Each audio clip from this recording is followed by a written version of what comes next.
AIIMS, purpose, objectives of geography, इसका part third ये है। और इसके पहले हमने पार्ट 1 और पार्ट 2 डिस्कस किए थे और उसके अंतर्गत हमने देखा था कि किस प्रकार यूनान काल से लेके वर्तमान तक भूगोल के उद्देश्यों में परिवर्तन और विस्तार हुआ है। कई चीज़ों का हटना उसमें हुआ है और कई चीज़ों का एडिशन भी उसमें हुआ है। और कुल मिला के हम कह सकते हैं कि बहुत ही विस्तृत दृष्टिकोण जो है भूगोल का है, उसके उद्देश्यों का है। तो यहाँ पर हम वापस एक बार स्लाइडली देख लेते हैं कि हमने टाइम और स्पेस के बारे में बात की थी कि जैविक और अजैविक जो तत्व हैं उनका स्पेस और टाइम के अकॉर्डिंग जो एनालिसिस करना भूगोल का एक प्रमुख उद्देश्य है और मानव खुद भी उसके अंतर्गत सम्मिलित है। तो इतिहास भी ये जैविक और अजैविक तत्वों का उद्देश्य है, इतिहास के बारे में जानना और वर्तमान तक क्या उसकी अवस्थाएं रही और क्या चेंजेज आए अजैविक और जैविक तत्वों के अंतर्गत all over the world. Terrestrial phenomena, पार्थिव एकता का जो सिद्धांत है वो यही बताता है कि किस प्रकार भौतिक और जैविक कारकों का आपस में जो सहसंबंध होता है या यूँ कहते हैं कि जो आपसी क्रियाएं प्रतिक्रियाएं उनके मध्य होती है और विभिन्न प्रकार के जैविक या प्राकृतिक और मानवीय वातावरण जटिल जो पृथ्वी पर डेवलप होते हैं उनका अध्ययन करना उद्देश्य है भूगोल का। तो ये भी हम देख सकते हैं कि क्षेत्रीय विभिन्नताएं जैविक और अजैविक तत्वों में पाई जाती हैं और उनके बीच में जो इंटरेक्शन होता है जिससे जो फिनोमिना डेवलप होता है और उसका अध्ययन करना भूगोल का मुख्य उद्देश्य है। इसे हम टेरेस्ट्रियल प्रिंसिपल भी कहते हैं।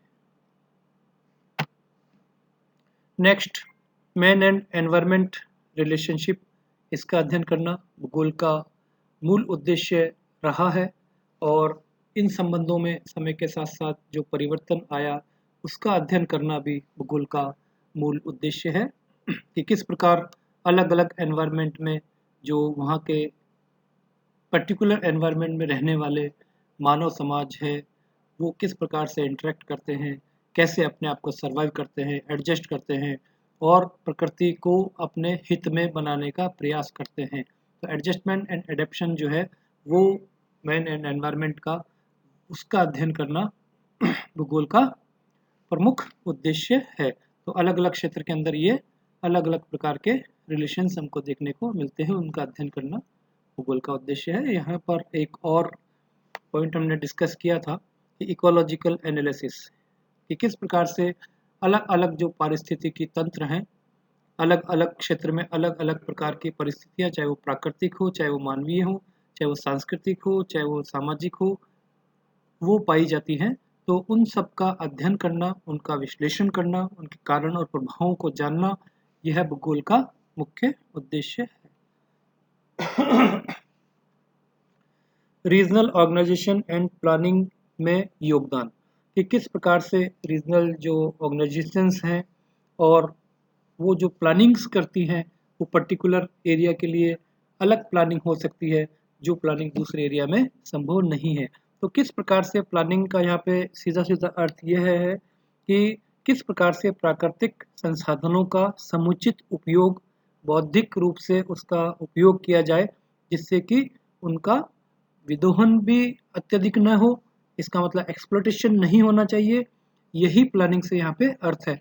और यदि प्लानिंग नहीं होगी, सुनियोजित विदोहन की प्लानिंग नहीं की जाएगी किसी भी प्राकृतिक तत्व की या मानवीय तत्व की, तो मानव का विकास जो है वो अधूरा रह जाएगा। कोई ना कोई किसी न किसी प्रकार की उसमें समस्या हमको फेस करनी पड़ेगी। तो इन सब चीज़ों का अध्ययन करना भी जन कल्याण के लिए बहुत आवश्यक है। रीजनल एनालिसिस, ये प्रमुख उद्देश्य शुरू से रहा है, एक प्रवृत्ति रही है भूगोल की कि अलग अलग रीजन्स के अंदर जो है वो समस्त तत्वों का अध्ययन मानव करता है, उनके आपसी रिलेशन जानने का प्रयास करता है और उस क्षेत्र की विशेषताओं के आधार पर वहाँ पर किस प्रकार के आर्थिक, सामाजिक, सांस्कृतिक और अन्य प्रकार की गतिविधियों का विकास हुआ है, इस चीज़ का एनालिसिस करता है और आने वाले समय के लिए कई ऐसे सिद्धांत विशिष्ट अध्ययन के माध्यम से करने का प्रयास करता है कि वो आगे मानव कल्याण में सहयोगी हो या वो सहयोग दे सके। तो इस प्रकार से इन चीज़ों पे हमने कर लिया था। और नेक्स्ट जो है हम देख रहे हैं कि यूनिटी ऑफ नेचर, कि प्रकृति की एकता। इसको रिटर हम्बोल्ट आदि ने भी इसका समर्थन किया था कि ज्योग्राफर का जो उद्देश्य होता है किसी भी देश या प्रदेश को पूर्ण इकाई के रूप में उसका अध्ययन करना होता है। वो अलग अलग उसको नहीं मानता, देश या प्रदेश उसको एक इकाई के रूप में समझता है और उसका संपूर्ण अध्ययन वो भूगोल का प्रमुख उद्देश्य है। तो यहाँ पर सेकंड पॉइंट में रिटर की जगह रिटर्न लिखा हुआ है, इसे आप रिटर पढ़ें। हम्बोल्ट और रिटर है ना, तो रिटर व हम्बोल्ट ने बताया कि भौतिक व मानव वातावरण एक दूसरे के सहायक होते हैं। कि जो फिजिकल एनवायरनमेंट हमको देखने को मिलता है, जो प्राकृतिक वातावरण हमको देखने को मिलता है, वो है किसी न किसी रूप में मानव के लिए सहयोगी होता है, मानव के काम में आने के योग्य होता है।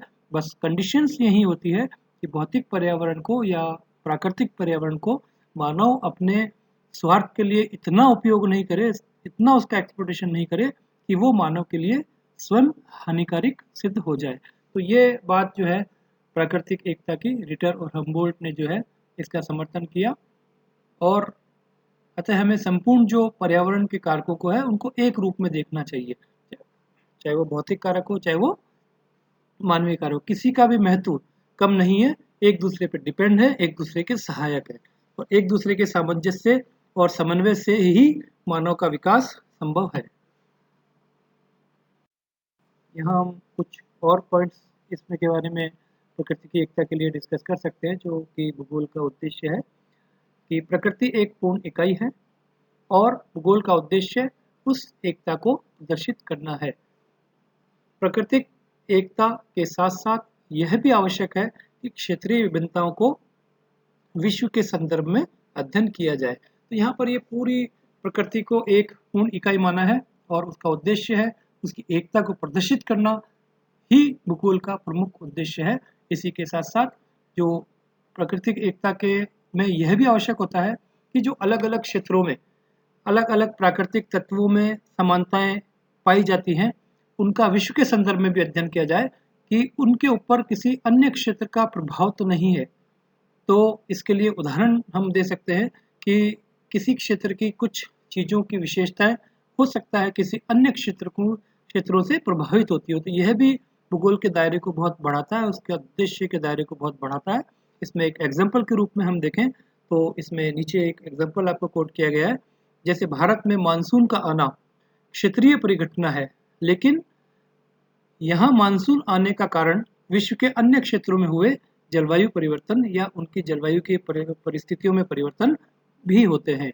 यहाँ पर ये स्पष्ट करना चाह रहे हैं कि जिस प्रकार से मानव मानसून जो है भारत का, वो जो है हिंद महासागर या जो दक्षिणी महासागर जिसे हम कहते हैं, वहाँ से आने वाली जो हवाएं होती हैं जिनमें जल की मात्रा अधिक होती है, अत्यधिक वायुदाब के कारण वो भारत की ओर अग्रसर होती है, क्योंकि उस समय स्थल और जलखंड ये एक भौतिक भूगोल का विषय है कि मानसून आने के क्या कारण है। लेकिन हम आपको यहाँ पर केवल यह बताना चाह रहे हैं कि अल्नीनो और लानिनो जो इफेक्ट्स हैं वो भारत के मानसून को प्रभावित करते हैं, जबकि वो दक्षिण अमेरिका के पेरू के पास में जो समुद्र तल गर्म हो जाता है उसके कारण वहाँ पे जो हवाएं जो है उनके अंदर इफेक्ट्स आता है और वही हवाएं जो है मानसून का कारण बनती है। तो कभी कभी अल्नीनो लानिनो इफेक्ट्स का जो है इफेक्ट जो है भारत पे आने वाले जो लोकल परिघटना भारत की है, जो भारत की क्षेत्रीय परिघटना है,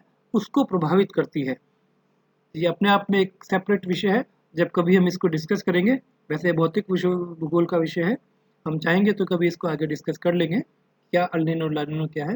लेकिन यहाँ पर ये बताना चाह रहे हैं कि ये क्षेत्रीय परिघटना होने के बावजूद विश्व के अन्य स्थानों के क्षेत्रों में जो परिवर्तन हुए उसका इफेक्ट इस पे आता है। तो कहने का मतलब यह है कि संपूर्ण पृथ्वी को एक इकाई माना है, यही जो है प्राकृतिक एकता की विशेषता है और यह अध्ययन करना भूगोल का उद्देश्य है, यह सत्यापित करना भूगोल का उद्देश्य है। तो इस प्रकार से हमने ये जो तीसरा पार्ट है इसको कंप्लीट कर लिया है। तो मैं समझता हूँ एम्स के बारे में जो है मैक्सिमम चीज़ें आपको भूगोल के जो क्या उद्देश्य है उसकी जानकारी आपको हो गई।